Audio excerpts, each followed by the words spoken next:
3, 2, 1, 0.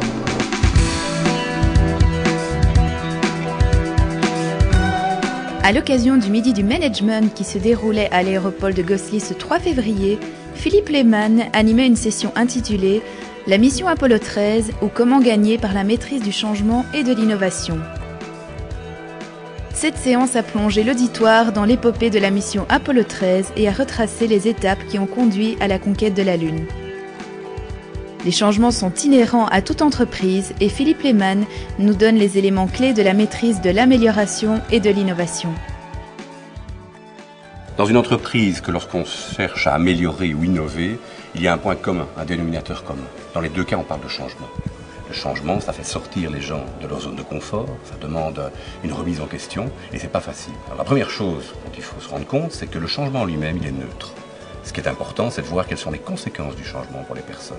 Une fois qu'on a maîtrisé cette idée, ça veut dire qu'on connaît bien ses collaborateurs, qu'on connaît bien ses équipes, il va falloir se dire mais comment est-ce qu'on va travailler sur ces conséquences? Comment associer une conséquence positive à un effort que je demande pour améliorer ou pour innover?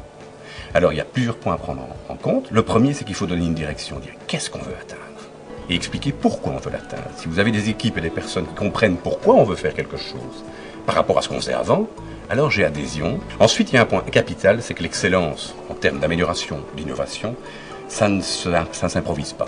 C'est quelque chose qui se planifie, ça s'anticipe. Les équipes se construisent. Et nous le voyons par l'exemple de la NASA, l'exemple de la mission Apollo 13, c'est qu'on a à la fois des équipes qui se sont durant des années construites sur base d'un changement planifié, et comme ils sont tellement bien préparés, ils se sont construits là-dessus, eh bien le jour où il y a une explosion à bord d'Apollo 13, qui est un changement complètement inattendu, ils vont pouvoir faire face parce qu'ils ont anticipé. Donc ça, c'est un point qui également est capital en termes d'innovation. Le troisième, c'est d'être débridé et de pouvoir aborder d'abord ma situation actuelle en termes de pourquoi est-ce que je travaille comme ça aujourd'hui. Une fois que j'ai fait ça, alors je suis prêt à regarder et à accueillir des idées nouvelles, des projets nouveaux, des défis en termes de pourquoi pas. Je crois que là, quelque part, on a couvert certains des points, pas tous, mais certains points qui sont capitaux dans la maîtrise de l'amélioration et de l'innovation. Pourquoi avons-nous choisi la mission Apollo 13 comme fil rouge? Tout d'abord, il faut revenir au principe même d'une histoire. Dès qu'on commence à parler concept, technique, méthode, 10 minutes après, les gens sont partis. Qu'est-ce que ça veut dire pour moi? Je ne fais pas le lien, je ne comprends pas.